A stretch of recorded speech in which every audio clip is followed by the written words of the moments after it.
প্রতিদিনের মতো আবারও চলে আসছি আপনাদের মাঝে একটা সুন্দর ভিডিও নিয়ে। আশা করি আপনাদের সবারই ভালো লাগবে আজকের এই ভিডিওটা। তো আসসালামু আলাইকুম, যে যেখান থেকে আমার এই ভিডিওটা দেখতেছেন সবাইকে অসংখ্য ধন্যবাদ। আশা করি আপনারা সবাই ভালো আছেন, সুস্থ আছেন। আলহামদুলিল্লাহ আমরাও ভালো আছি। তো যারা এই পর্যন্ত লাইক দেও না, প্লিজ একটা লাইক দিয়ে আমার সাথে থাকেন আর আমার ভিডিওটা ফুল ওয়াচ করেন, আপনাদের ভালো লাগবে। তো দেখেন, হঠাৎ করেই আমরা দাওয়াতে চলে গিয়েছিলাম, আর এই দাওয়াতে যাওয়ার জন্য এই যে মিষ্টি কিনতে চলে আসলাম। তো এই জায়গাটা হলো বাঙালি পাড়া বেশিরভাগই। তো কোথায় দাওয়াতে গেলাম, হঠাৎ করেই আমার ননদ ফোন দিয়েছিল দুপুরবেলায় ওনার বাসায় যাওয়ার জন্য লাঞ্চে। তো উনি হঠাৎ কেন ফোন দিলেন, হঠাৎ ফোন দিয়েছিলেন, উনি ইনভাইট করছিলেন ওনার বাসায়, গেস্ট আসার কথা ছিল, কিন্তু হঠাৎ করে ওনারা আসেন নাই, অসুস্থ হয়ে গেছেন নাকি, ওনারা বলছেন যে ওনারা আসবেন না। তো উনি তো আর কি করবেন, রান্নাবান্না সব কিছু উনি করে ফেলছেন। এখন তো উনি আমাকে ফোন দিচ্ছেন, ওনার ভাইয়াকে ফোন দিয়ে পাইতেছেন না, উনি গার্ডেনে কাজ করতেছে। তো উনি ফোন দিয়ে আমাকে বলতেছে যাওয়ার জন্য। তো আমি বললাম তো আমার বাচ্চারা দুইজন ছিল বাইরে আর ছোটোটা ছিল বাসায়। তো আমি বললাম ওকে ঠিক আছে, আমি দেখি তোমার ভাইয়ের কাজ টাজ না থাকলে আমরা আসবো, ঠিক আছে। তো কিসমতের দানা বলেন না, কার জন্য রান্না করছেন আর কার আগে খেলাম। তো এই খেয়ে আর আমরা পরে গোসল টোসল করে আমরা সবাই রেডি হয়ে ওনার বাসায় চলে গেছিলাম, আমার ননদের বাসায়। তো আমরা এই যে যাইতেছি, ট্রাফিক দেখেন, আস্তে আস্তে ওনারা থাকেন ডাউন টাউনে, ওনাদের ওই জায়গাটা একটু বিজি থাকে রাস্তাঘাট এইগুলা। তো আস্তে আস্তে আমরা ওনার বাসায় যাইতেছি, যেতে যেতে আমাদের 5টা বেজছে। 5টার সময় গিয়ে আমরা দুপুরের খাবার খেয়েছি। তো এই দেখেন কি সুন্দর রাস্তাঘাটগুলা। যাওয়ার সময় একটু টুকটাক আপনাদের জন্য ভিডিও করে নিয়ে গেলাম। এই যে, তো আপনাদের সবাইকে অসংখ্য ধন্যবাদ আমার সাথে থাকার জন্য, আমাকে সাপোর্ট করার জন্য। তো এই যে চলে আসলাম, তেমন আমি ভিডিও করি নাই, খাওয়া দাওয়ার টুকটাক একটু ভিডিও নিয়েছি। আমি যে ভিডিও করি, ইউটিউব করি, এইগুলো কেউ জানে না, শুধু আমার বাচ্চারা জানে, আমার হাজব্যান্ড জানে না, কেউ জানে না। তো টুকটাক একটু নিছি আমি। তো এই সবাই মিলে আমরা খাওয়া দাওয়া করলাম। আর এই যে কিউট দই দেখেন না, মাটির বাটিতে আমার ননদ বসাইছে, এটা দেখতে সুন্দর লাগছে তাই। আর এই যে পাকা কাঁচা আমগুলো মিলে একটু জাল জাল, আরও অনেক কিছু খেয়েছি, সব কিছু তো আর ভিডিও করা হয় না। এই যে বিল্লিটা দেখলাম একটু ঘুরতেছে, তাই ওরও মাঝে মধ্যে ওরও ভিডিও করে নিয়ে গেলাম। আর এই যে আমার ননদের দেখেন না গার্ডেন, উনি লাল শাক আমাদের জন্য তুলতেছেন। এই যে লাউ দেখেন, লাউয়ের গাছটা মাশাআল্লাহ ওই তো চারে উঠে গেছে। আমাদের এগুলো আবু একটু ছোটো ছোটো রয়েছে, আমি জানি না, আমাদের বেশি হয় না।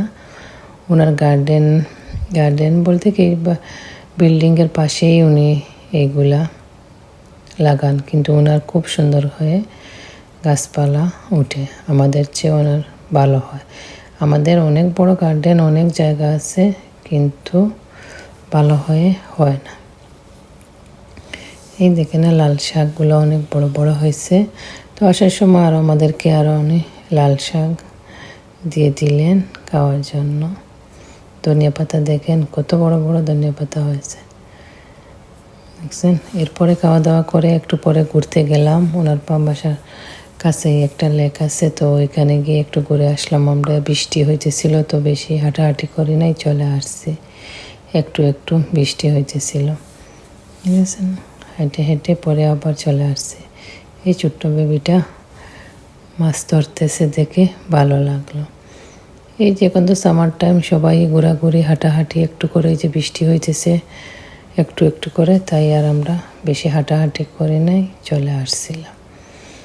তো এত সময় ধৈর্য ধরে আমার ভিডিওটা দেখার জন্য সবাইকে অসংখ্য ধন্যবাদ।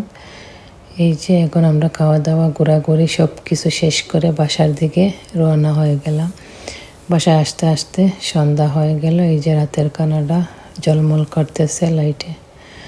তো আসার সময় উনি আবার আমাদেরকে লাল শাক দিয়েছিলেন, তাই আজকে দুপুরবেলায় লাঞ্চে আমি এই শাকগুলা ভালো করে ধুয়ে শাক ভাজি করে নিলাম।